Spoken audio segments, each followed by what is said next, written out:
Alright, what's good, YouTube? This your boy KC up here at Sports Brotherhood, man. We giving you the latest news in sports.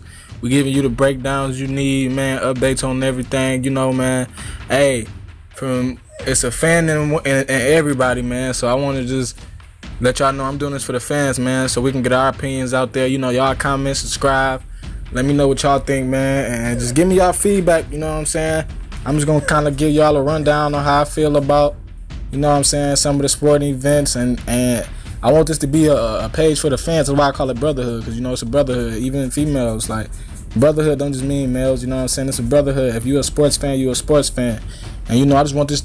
I made brotherhood so the fans can have somewhere we can voice our opinions and actually debate. Not just hateful, negative comments, but real life opinions. Y'all comment some of y'all opinions. I'm gonna hit y'all back in the comments, man. Subscribe, let people know, and this is a place you can come. Like I say, get your latest news. You get a different opinion than what you got to hear on the TV all the time. So, check me out. So let's get into this, man. Adrien Broner versus Mikey Garcia, man. Overall, I feel like it was a decent fight, man. I wouldn't say great. I'll say right under good. It could have been a little more action on Broner end. Garcia came with the action. He came looking like an undefeated champion fighter, man. He was punching, and really his job was made easy, man. It's not really hard when your opponent not swinging. And I watched the fight, and to me, don't get me wrong, me being a Browner fan, I couldn't even, it was the first time watching that I couldn't even, how when you're a fan of a fighter, you be trying to overlook shit, oh, he ain't get hit that hard or this, but shit, it was to the point where Broner wasn't swinging, so I'm damn near just looking at the TV swing. Even his corner was telling him, you gotta let your hands go. Let your hands go. And every Broner fan, we gave Mikey the respect. He won, but it wasn't like he won to where he beat AB. AB beat himself, which made Mikey's job beating him easy. When you don't swing, you're not gonna win shit. I fuck with AB hard, but he's not I don't know who told him try to fight like Floyd. That's not him. He has to let his hands go. And don't get me wrong, he got good defense too, but most of the time he lost, he didn't let his hands go. That's and I even probably a lot of people say that his output is a problem. Now don't get me wrong, some fighters can, but at least the fighters that do that with low output keeps the jab, continuous jab and effective jab. And even if AB would have jabbed some more, I wouldn't even been that mad about the loss. It's the fact that he wasn't even just jabbing. He'll give you moments, but then that was it. And Garcia winning 3-4 moments in a round, he gonna win the fight. So yeah, that fight was pretty easy to damn score probably because Broner wasn't swinging. Damn, this nigga, I think Mikey Garcia threw damn near, he threw 100 punches in the last round, and that's round 12. So his coach, they already knew. Madonna, they already knew. They said, I don't know, that's how you beat Adrien. You just output. Think about it. Madonna, crazy output, crazy puncher. He gonna keep punching. Sean Porter, he stays on you. Pressure, pressure, pressure. You know what I'm saying? Garcia, just pressure. And with AB, you don't even have to. It don't have to be crazy pressure. You just have to swing. Basically, just out punch him. And I hope that his camp really noticed that and they come up with a game plan, because I can see if you losing, if you get knocked out, or if you just losing. You fought a good fight and the other man won, but it's when you just getting out punched, it's the easiest. That's basically kind of like the Golden State Warriors, to the fact where, yeah, the other teams against them are scoring, but when you Golden State is just out punching with threes, who you think gonna win?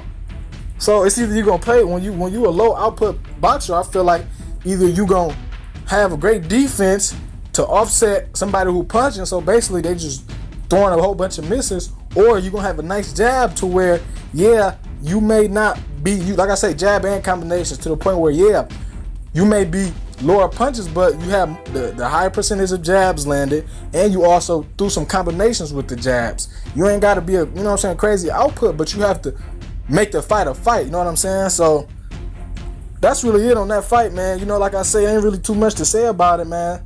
Now, I know everybody gonna hop on. Well, they was already on it, but I know that the Hey AB train just got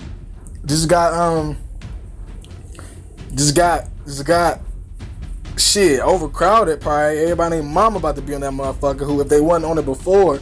But to be honest, I don't want to say this was a good loss for AB, but it wasn't.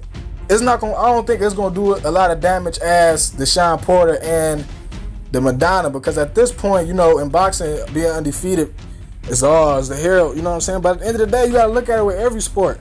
You gonna win some, and you gonna lose some. Now, when we talk about elite, of course, the elite don't lose much. But one thing I give Broner credit for, he did say, you know, you even look at some of the greats like Muhammad Ali, Tyson, Holyfield, all our greats, Sugar Ray. You know what I'm saying? It's a small list of any sport, even in basketball. Look at LeBron finals record.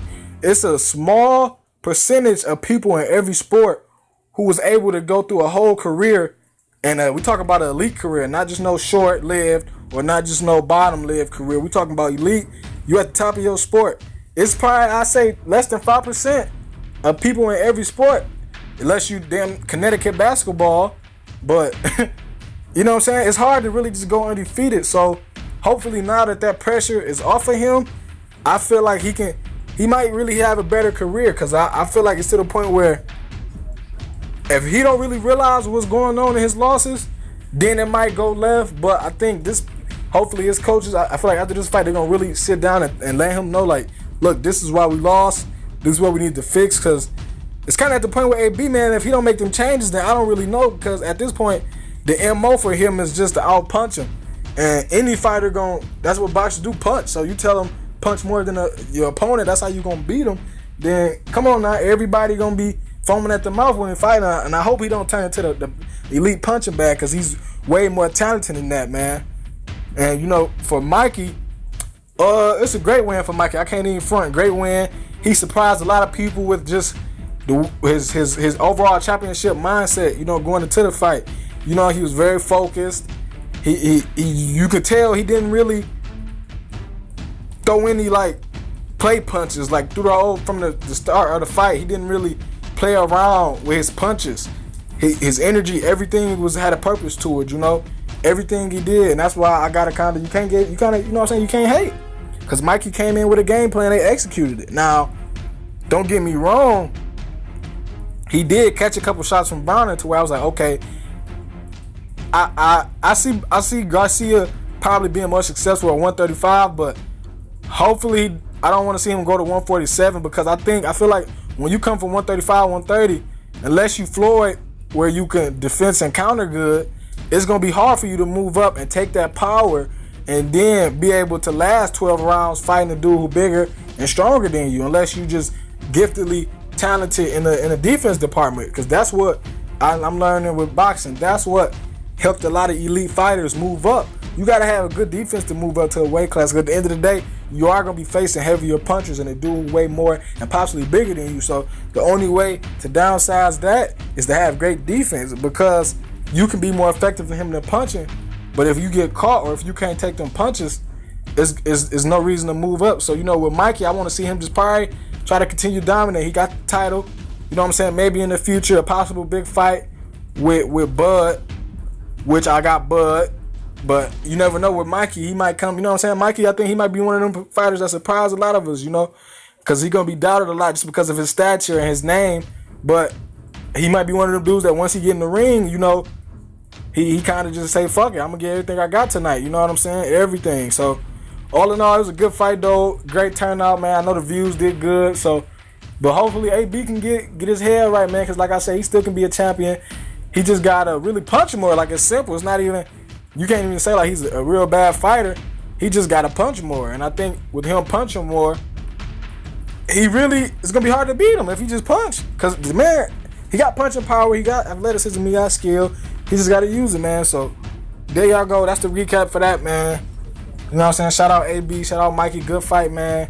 And now, we waiting for the big show, man. Floyd McGregor. So.